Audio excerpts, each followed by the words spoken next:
The fact that this game instantly opens with Creedence Clearwater Revival, Run Through the Jungle, is like already good in my opinion. But I'm gonna play because I don't want to get copyright striked. Better run through the jungle. Landing.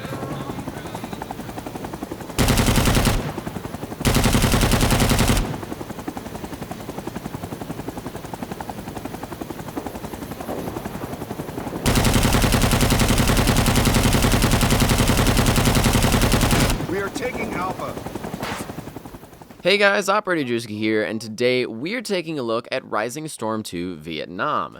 Now, I actually didn't really know much about this game until now. I know there's been a lot of chatter about this game that I haven't really covered much on my channel, but that's just because I've had so many other games to play recently that I've been so busy with. And yeah, there's a lot of games coming out, surprisingly, in 2017. I didn't really expect to come out this year. But Rising Storm 2 is a pretty interesting game so far. I've played about 4 hours of the closed beta this morning, but beforehand, I really didn't play it much at all. I saw the booth at PAX South where they were having the beta being played, but the line was seriously like over 50 people in line. And the matches, I don't really know how many people were in every match, but it was just such a long line for every match that I just was like, nope, just gonna walk right past. I'll watch some of the screens, watch some of the gameplay, it looked pretty good, and I walked past. I was interested to see what it was like now, and so I took a gander at it today, took a look at it, and oh my gosh, I was actually very pleasantly surprised. First off, let me just say that the graphics and the, I guess, artistic style of the game is crazy well done.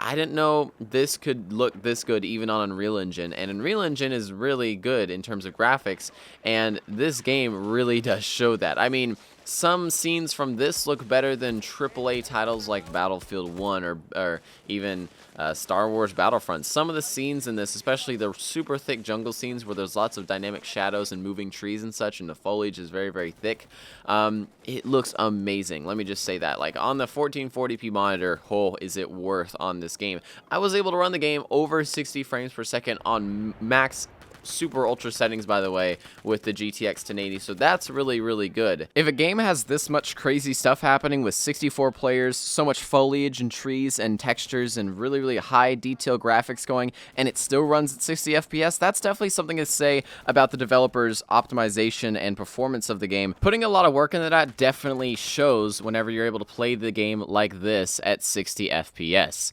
Me, as a person who plays a lot more Milsim titles that aren't exactly made by huge AAA companies that have a lot of optimization devs on board, it's really saddening when a game on a gigantic $2,000 computer can't run at 60 frames per second, and this game is one of those games that can, which I really want to thank the devs for, and that's like highly appreciated. I think performance is one of the biggest things in my reviews of a game, if it's good or if it's bad, because performance is one of the main key, like, structural things about a video game, and if the performance isn't good, then the gameplay is not going to be either. Now, the gunplay in this game is rather sharp as well. Firing like submachine guns down at long distances, you can really tell that it's not as effective as it would be up close. The weapons sound really good, and they're unique.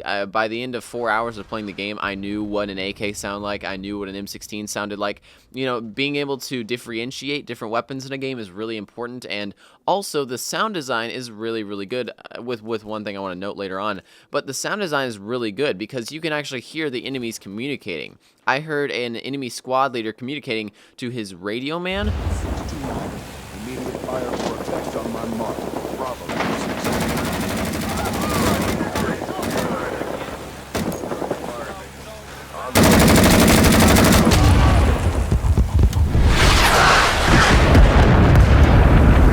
But I thought that was a really cool moment because I could hear a squad leader and his radio man trying to call in for, you know, an artillery strike or something like that, or an airstrike or something like that.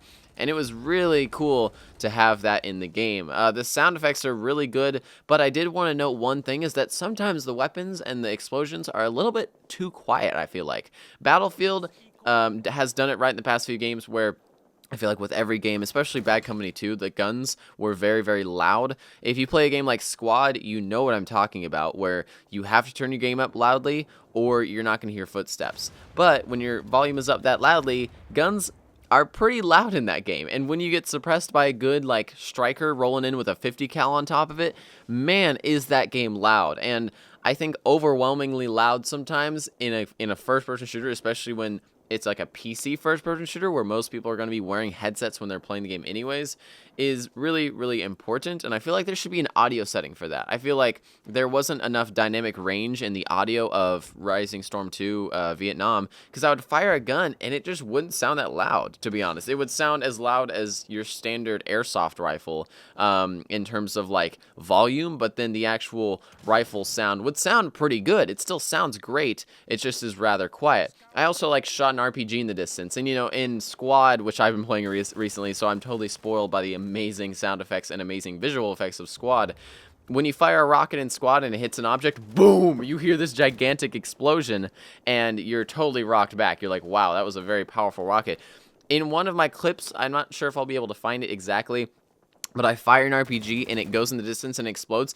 I seriously did not hear it. It was like probably 50 yards away, and so I didn't really hear it. It exploded, but I just didn't hear it at all. But yeah, I just did want to note that, because that was one of the things that I feel like is a downside. Because when the sounds of a war just are not loud enough to really be immersive for me, I feel as if it's more of a faker Battlefield-ish type of game. But it's not. It's a really good gunplay type of game. It's just that I feel as if those audio effects could be amplified a little bit to really bring in some realism of, that's an RPG explosion, and it's loud, because it will be loud in real life.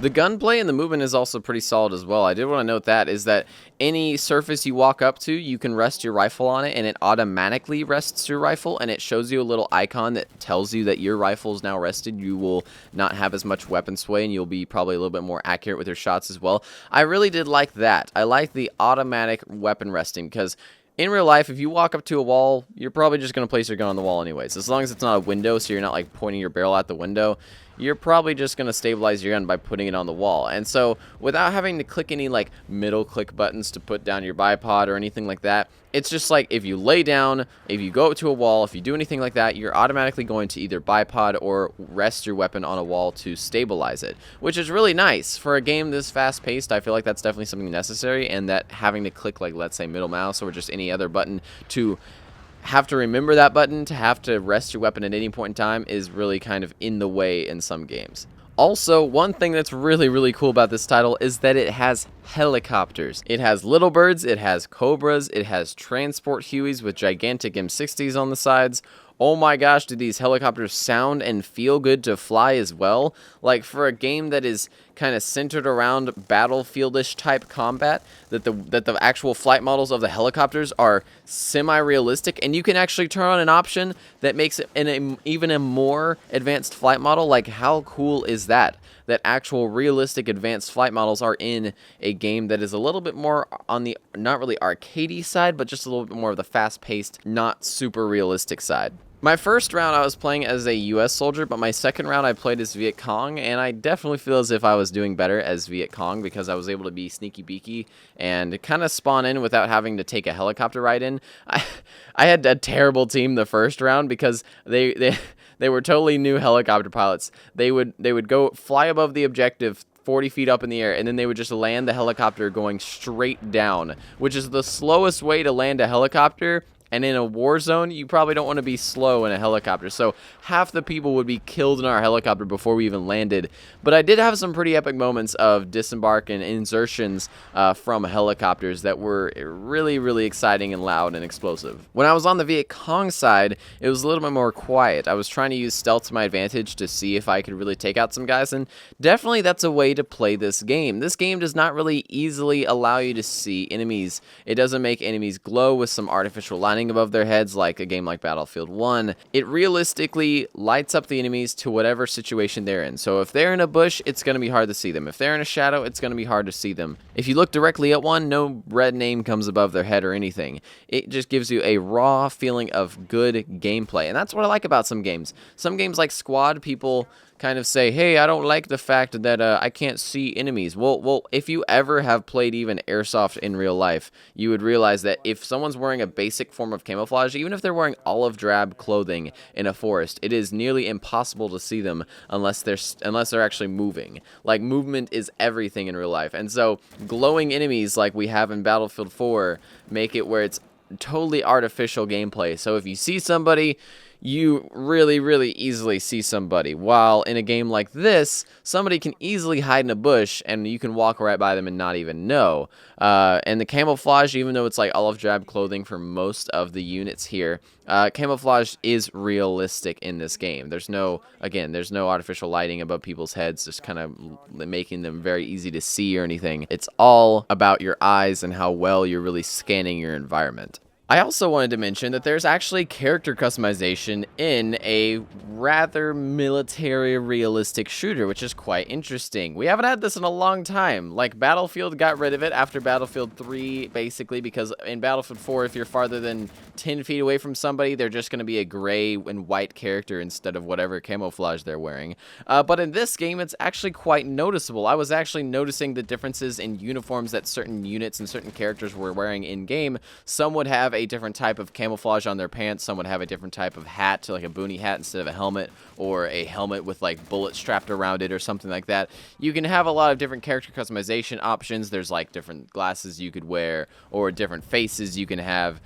So there's a good bit of customization, a good bit of progression in the character customization there, because there is no progression in the actual guns themselves. The actual guns themselves are in loadouts, which is what I like in games now.